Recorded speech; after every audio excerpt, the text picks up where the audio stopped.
It's somewhere between flying and falling off a cliff. Roller coasters like the Magnum at Cedar Point in Ohio can drop us straight down more than 200 feet at nearly 100 miles per hour.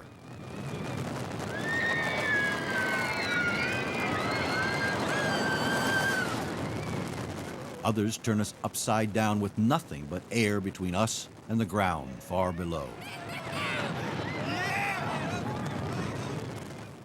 If you want to put your body through sudden violent changes, a physical and emotional roller coaster, you might say, then these rides are for you.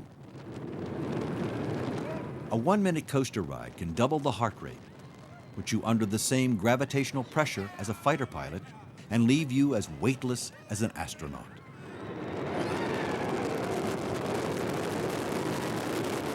With all the physical and emotional reasons we apparently have for riding roller coasters, it's probably not surprising that they have been around for 500 years.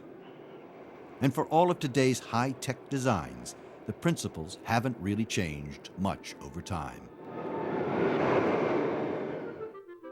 In the United States, the first commercially built roller coaster was the Switchback Railway at Brooklyn's Coney Island in 1884. With a maximum speed of only 6 miles an hour, it was little more than a gentle tour of the beach. But it was a wild success. Scenic railroads sprang up everywhere. But with the 20th century came a public demand for greater thrills. To fuel the thrills, giant wooden coasters were built with speeds of up to 65 miles per hour. By the time the Roaring '20s arrived, there were 1,500 coasters in the country. During the Great Depression, many of the amusement parks had to close, and most of the roller coasters were torn down. It was not until Disneyland opened in 1955 that marked the rebirth of amusement parks and introduced a revolutionary kind of roller coaster called the Matterhorn. Until then, coasters had run on tracks similar to railroads, metal rails embedded in wood. But the Matterhorn ran on a new type of track known as tubular steel rails. These rails could be bent into shapes that allowed tight corners and also go upside down. The nylon wheels on the coaster helped allow for a smoother ride as well. Using different materials sparked a building boom in roller coasters. Since the 1970s, their numbers have been rising across the country. In fact, many parks are building a new roller coaster every year. The use of steel has allowed designers to take advantage of new technology to give riders the unexpected. One of the differences is that structural steel makes for less of a structure. So when you are up on top, you feel like you're floating because you don't see the track or structure like you do with wood. This boom in the use of steel in roller coasters and other amusement park rides has opened up new opportunities for our ironworkers and their contractors. It's a good business because with the amount of parks that we've got, you can always be chasing, you can always be looking at one ride somewhere or another to be installing. One of the things about the amusement industry is they purchase this piece of equipment for sometimes in the neighborhood of $16 million. They have to install it, and then they start to try to recoup their money back at the park. If the ride goes in and is done on time and is put in correctly and things like that, it makes it a lot easier on the park system to recuperate their money. Riders on this coaster, the Stealth, have an astronaut-like experience. Before the ride begins, they're laid on their backs for takeoff. As they climb, the riders can see nothing but sky. Next, the Stealth flips you onto your stomach with nothing between you and the ground except your safety vest. It's billed as the world's first flying coaster. Here you see the same ride being built east of Washington, D.C. As you can see, workspace is very important. This is one of the many things discussed in pre-bid meetings. The amusement park for our men, it seems to be an exciting part of the business. It's not repetitious. Every day you're seeing another piece of the puzzle come together, and it's real exciting, and it's pretty challenging to make this ride and to put this ride up, or all the rides.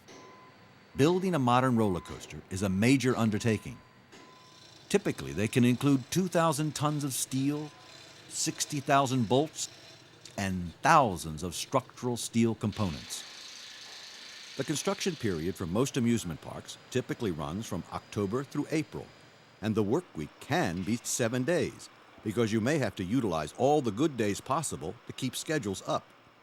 I think the one thing that we can sell ourselves on is craftsmanship, bringing a ride in on time with all the parks. Most of the time, they're in a real crunch for time, from the time their season ends to opening back up in early spring. In some parks, the material has to be stored away from the site and trucked in. This is where the bill of lading, shipping tickets, or inventory sheets become very important. Pieces have to be checked as they come in. The small parts in the hardware should be checked and stored inside trailers.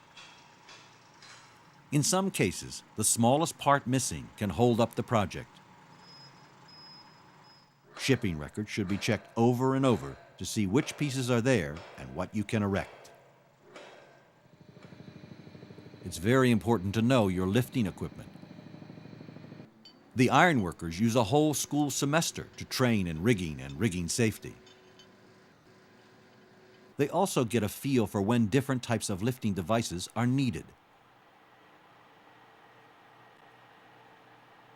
The use of proper rigging equipment is very important, especially for safety reasons, and when handling vehicles, brake parts, electric motors, and any other type of ride equipment. Crane placement, load charts, and where and how to set up a crane are also part of the ironworker's job.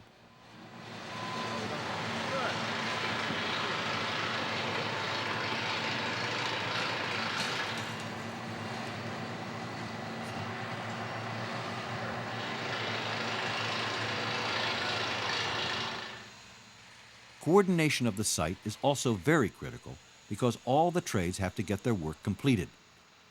This is where negotiations at the beginning of the project are important. A good project manager or head of construction for the park will have weekly or daily meetings if necessary. They will want to make sure the subcontractors get their work complete in the proper order to keep a project running as smooth as possible. Tools are also a factor when you bid an amusement ride. Sometimes specialty tools are required. Here we see the hydraulic wrenches the ironworkers had to use on this ride to achieve the tension required.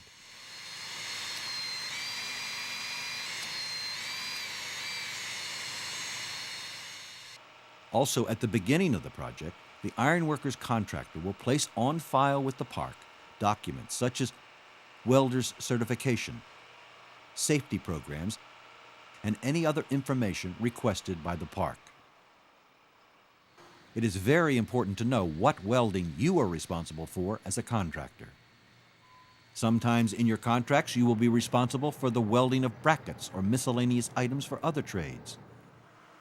The different certifications needed are also important to discuss so that the ironworker contractor can get his people the proper training.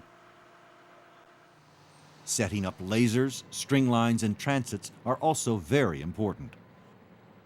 Tolerances vary from ride to ride and in some cases are 2 to 3 millimeters plus or minus. Center lines have to be put down and base plates have to be leveled in to get started in the right direction. Inspection of the ride during construction or at the finish is also a big part of finishing a project. Talk with the park in the beginning to see who your inspectors are going to be and what everybody is responsible for. Most projects will go a lot smoother if the erector and the park and inspectors are all working together as the ride progresses. During construction, the park will probably come to you to perform other jobs. It's a must to be ready to work with them, whether it's time and material, cost plus, or a hard bid. Working with them will form a good relationship that can lead to much more work down the line. I left Atlanta in September 1998 to go to Orlando, Florida to put up one ride, the Hulk roller coaster at Universal Studios. We left there in November of '99 and we did the Hulk coaster, we did the Jurassic Park boat ride, we did the Duel and Dragon roller coaster, We did the erection of two 200-foot towers, Dr. Doom. So yes, you know, you go into these parks, it's like if you get in the door and you do them a good job, that's what they depend on. And a lot of times in the park, it's not about money, it's about people that can get their job done and get away from there. And we pride ourselves in being able to do that. Be sure to look at any type of work they offer. Don't limit yourself to the comfort zone of work you normally bid. They will learn that they can depend on your company to help out when they are in need or the job is coming down to the wire. Another very important job for the ironworkers is to stay in his or her designated work area and keep it clean. Remember, we may have a contract to erect the ride, but we are also guests of the park. Good relations in this and all areas will result in the park owners asking you back in the future to bid their work. I think that the union side of the situation is something that the buyer of the product takes into consideration when they go to install it, and they're the ones that negotiate and deal with the installation of the ride itself. And they know where that quality is, and they go to talk to those contractors.